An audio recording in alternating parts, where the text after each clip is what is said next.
আমেরিকায় স্বর্ণযুগ শুরু হয়েছে দাবি করে স্টেট অব দ্য ইউনিয়ন ভাষণের সূচনা করেন প্রেসিডেন্ট ডোনাল্ড ট্রাম্প। মঙ্গলবার কংগ্রেসের যৌথ অধিবেশনে ভাষণ দেন তিনি। প্রেসিডেন্ট বলেন, দেশের সীমান্ত আজ সুরক্ষিত, মনোবল পুনরুদ্ধার হয়েছে, মূল্যস্ফীতি কমছে ও দ্রুত আয় বাড়ছে। সামরিক বাহিনীর অপ্রতিরোধ্য অগ্রযাত্রায় শত্রুরা ভীত হয়ে পড়েছে। গত এক বছরে গোটা বিশ্বে আবারও স্বমহিমায় ফিরে এসেছে আমেরিকা।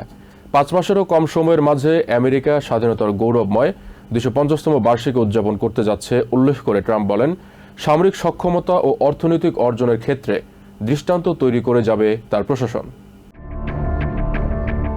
গত কয়েকদিন ধরেই স্টেট অব দ্য ইউনিয়ন ভাষণের জোর প্রচারণায় নেমেছিল হোয়াইট হাউস, যেখানে দ্বিতীয় মেয়াদে ওভাল অফিসে প্রবেশের পর প্রেসিডেন্ট ডোনাল্ড ট্রাম্প কতটা অবিস্মরণীয় অর্জন করেছেন তার ফিরিস্তি তুলে ধরা হচ্ছিল। প্রচারণার অগ্রভাগে ক্যাবিনেট মেম্বারদের অংশগ্রহণ ছাড়াও আইসের অভিযান নিয়ে বেশ গর্ব করা হচ্ছিল। অর্থাৎ মঙ্গলবার কংগ্রেসের যৌথ অধিবেশনে কোন কোন বিষয় গুরুত্ব পেতে পারে তার একটা আগাম ধারণা পাওয়া যাচ্ছিল। এদিন স্টেট অব দ্য ইউনিয়ন ভাষণের জন্য কংগ্রেসে ট্রাম্পের আগমন কিংবা তাকে বরণ করে নেওয়া কোনোটি তেমন সৌহার্দ্যপূর্ণ ছিল না। বিশেষ করে ভাষণের ঠিক আগ মুহূর্তে শুল্কারোপে সুপ্রিম কোর্টের অবস্থানে মর্মাহত হয়ে পড়েন প্রেসিডেন্ট। তারপরও আমেরিকায় স্বর্ণযুগ শুরু হয়েছে দাবি করে স্টেট অব দ্য ইউনিয়ন ভাষণের সূচনা করেন ডোনাল্ড ট্রাম্প। বলেন, দেশের সীমান্ত আজ সুরক্ষিত, মনোবল পুনরুদ্ধার হয়েছে, মূল্যস্ফীতি হ্রাস পাচ্ছে ও আয় দ্রুত বৃদ্ধি পাচ্ছে, ক্রমবর্ধমান অর্থনীতির ধারা বজায় রয়েছে। ভাষণের সময় কৃষ্ণাঙ্গদের অবমাননা করে ট্রাম্পের পোস্টের বিরোধিতা করে প্লেকার্ড বহনের দায়ে ডেমোক্রেটিক কংগ্রেসম্যান অ্যাল গ্রিনকে কংগ্রেস থেকে বহিষ্কার করা হয়। সামরিক বাহিনীর অপ্রতিরোধ্য অগ্রযাত্রায় শত্রুরা ভীত হয়ে পড়েছে। সব মিলিয়ে গত এক বছরে গোটা বিশ্বে আবারও স্বমহিমায় ফিরে এসেছে আমেরিকা। অবৈধ শরণার্থী প্রবেশ শূন্যে নেমে এসেছে। প্রাণঘাতী ফ্যান্টানল প্রবেশ 56% বেশি কমেছে বলেও তথ্য দেন ট্রাম্প। 5 মাসেরও কম সময়ের মাঝে আমেরিকা স্বাধীনতার গৌরবময় 250তম বার্ষিকী উদযাপন করতে যাচ্ছে উল্লেখ করে ট্রাম্প বলেন, সামরিক সক্ষমতা ও অর্থনৈতিক অর্জনের ক্ষেত্রে দৃষ্টান্ত তৈরি করে যাবে তার প্রশাসন। এক্ষেত্রে ইতিমধ্যে বেশ বড় পথ পাড়ি দেওয়ার দাবি করেন তিনি। বলেন, বর্তমানে আমেরিকায় হত্যাকাণ্ডের হার গত 125 বছরের মাঝে সবচেয়ে কম। চলতি বছরের ভাষণে জাতীয় নিরাপত্তায় সবচেয়ে বেশি গুরুত্ব দিয়েছেন প্রেসিডেন্ট। জানিয়েছেন, সীমান্ত সুরক্ষা ও অভ্যন্তরীণ নিরাপত্তায়, অবৈধ শরণার্থী বিতরণে বর্ডার পেট্রোল ও আইস ভীষণ তৎপর ছিল। তাই ডিএইচএস এর ক্ষেত্রে তহবিল বরাদ্দ বজায় রাখার আহ্বান জানান প্রেসিডেন্ট। বলেন, অবৈধ অভিবাসী নয়, সবার আগে প্রাধান্য পাবে দেশের মানুষ।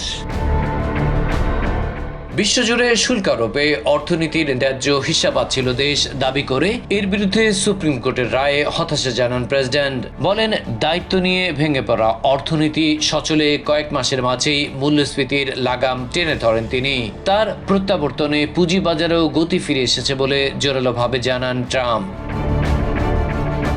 অলিম্পিকে স্বর্ণজয়ী ইউএস হকি টিমের প্রশংসা করেন তিনি।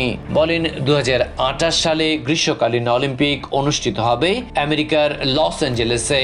অর্থাৎ তার কল্যাণে ক্রীড়াক্ষেত্রের আলোকবর্তিকাও এখন দেশের হাতে।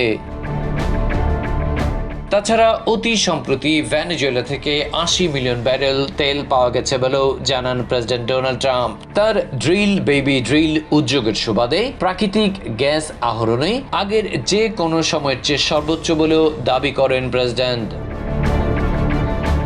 দেশের শ্রমজীবী মানুষ বরাবরই ট্রাম্প প্রশাসনের কাছে অগ্রাধিকার পেয়ে আসছে বলে জানান প্রেসিডেন্ট। এজন্য গত বছর সবচেয়ে বড় কর কর্তনে উদাহরণ তৈরি করেছে রিপাবলিকান নেতৃত্বাধীন কংগ্রেস। বলেন, বিগ বিউটিফুল বিলের কল্যাণে এটা সম্ভব হয়েছে। ওবামা প্রশাসনের অ্যাফোর্ডেবল কেয়ার অ্যাক্টের তীব্র সমালোচনা করেন তিনি। আর জো বাইডেন প্রশাসনকে তো সমস্ত নষ্টের গোড়া হিসেবেই চিহ্নিত করেন ট্রাম্প। শরণার্থী থেকে মূল্যস্ফীতি সব ক্ষেত্রেই ব্যর্থ ছিল বিগত প্রশাসন বলে মনে করেন তিনি। দেশে সরকারি পর্যায়ে জালিয়াতির লাগাম টেনে ধরতে ভাইস প্রেসিডেন্ট জেডি ভ্যান্সের নেতৃত্বে অভিযান চালানোর ঘোষণা দেন প্রেসিডেন্ট। দুর্নীতিকে উন্নয়নের ক্ষেত্রে সবচেয়ে বড় বাধা উল্লেখ করে এটি ঠেকাতে ডেমোক্রেটদের সহায়তা চান তিনি। তবে বক্তব্যের অনেকটা সময় জুড়েই নীল শিবিরের কড়া সমালোচনা করেন ট্রাম্প। চলতি বছর স্টেট অব দ্য ইউনিয়ন ভাষণের ক্ষেত্রে রেকর্ড গড়েছেন প্রেসিডেন্ট। এর আগে 2000 সালে 88 মিনিট বক্তব্য রেখেছিলেন বিল ক্লিন্টন। এবার 107 মিনিট কথা বলেছেন ডোনাল্ড ট্রাম্প। তার মানে নতুন ইতিহাস গড়েছেন তিনি।